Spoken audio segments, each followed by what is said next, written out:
Hi, I'm Carter. And I'm Jason. And we're here to talk about gay marriage. One never knows when the homosexual is about. Let's take the case of Jimmy Barnes.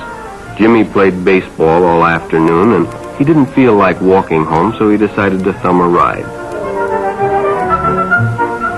He'd done it 100 times before, and he didn't think anything was unusual when the driver struck up a friendly conversation.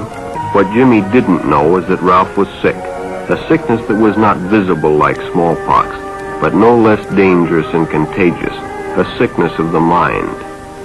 You see, Ralph was a homosexual. This video was an actual public service announcement in the 50s warning of the dangers of homosexuality. This view has completely changed over the last 60 years, and now it is no longer a fight for whether or not they are accepted, but rather whether they should be married. Well, hello there. Reading? Yes. Confused? Maybe. Sexual preference? Female. We're here to talk about gay marriage. Why? Because Drury said so. Will you listen? Do you like your grade? I hope so. Well, pay attention right now. I'm not wearing any pants.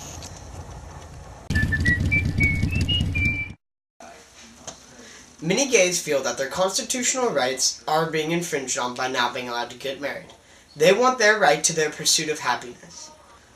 With the rainbow flag flying high, the gay community draws support from many facets of society, the most powerful and influential being entertainment media, with shows such as The Ellen DeGeneres Show. I legally now can get married, like everyone should. Glee. Gay. Oh my gosh, I opened my mouth and a little purse falls out. It's okay. How did that get in there? Daniel Tosh.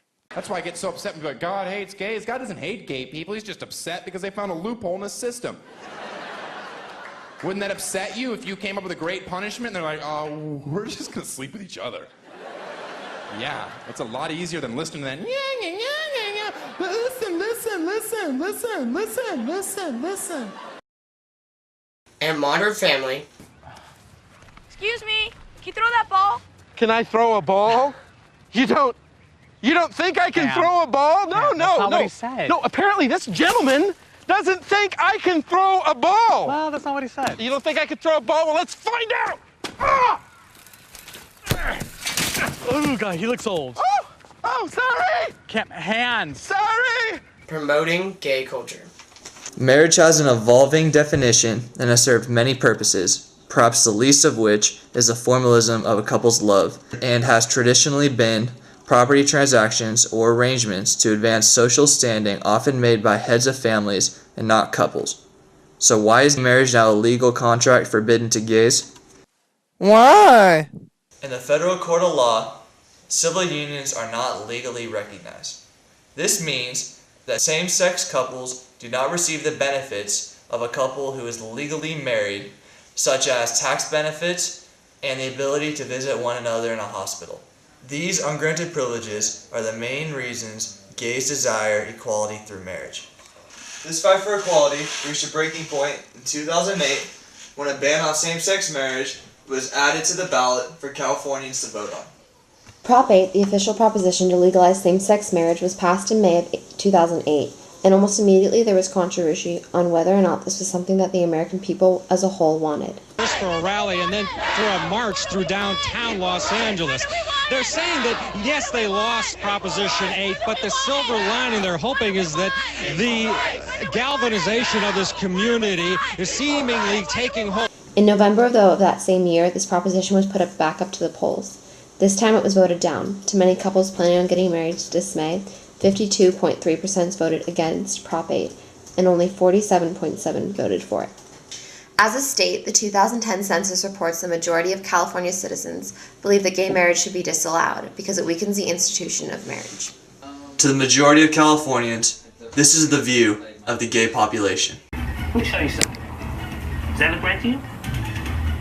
Nothing near about two men skating. God made Adam and Eve, not Adam and Steve. Do you want to know the answer between religion and gays? Look in the Bible. Look at Adam and Eve in the Garden of Eden. We all know who sinned first. Come on, ladies. Do you have to eat everything? Dad, can you put on some clothes, please? Oh, I'm sorry, is this bothering you? No, it's not. Cal, if it's not bothering you, we got a bigger problem. The people who are openly against gay marriage most generally found this belief based off personal religious beliefs.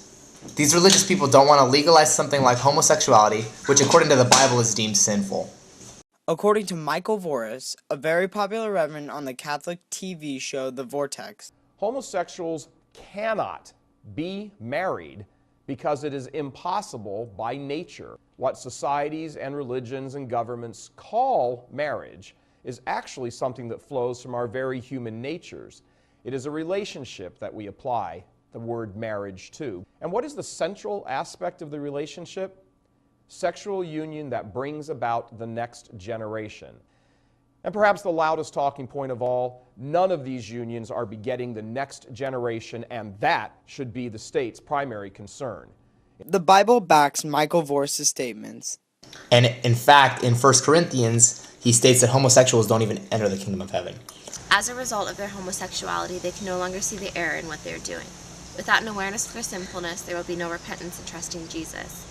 Without Jesus, there will be no forgiveness. Without forgiveness, no salvation. So now here we have two sides cemented in their ideals. The anti-gay marriage side, with ties to religion, stating that a marriage is solely between a man and a woman, and that a union between two men would do nothing to produce offspring. This would totally defy the reason of marriage and would be endorsing a sin that is clearly stated by God multiple times in the Bible. Versus pro-gay marriage, who state, why don't they have the right to get married? What makes their love different from any other love? And why shouldn't they be allowed the freedoms and liberties that come with being married to one another?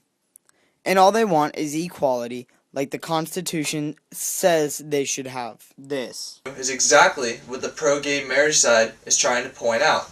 How can a homosexual marriage directly affect another heterosexual person's life? This is, after all, a free country in which people of all race, gender, or orient should be allowed to do whatever they please, even if this means marrying the same gender. And according to the Polling Report article, public support for gay marriage has increased about 1% annually for over 2 decades, and it is now predicted a majority of Americans will support gay marriage by 2012.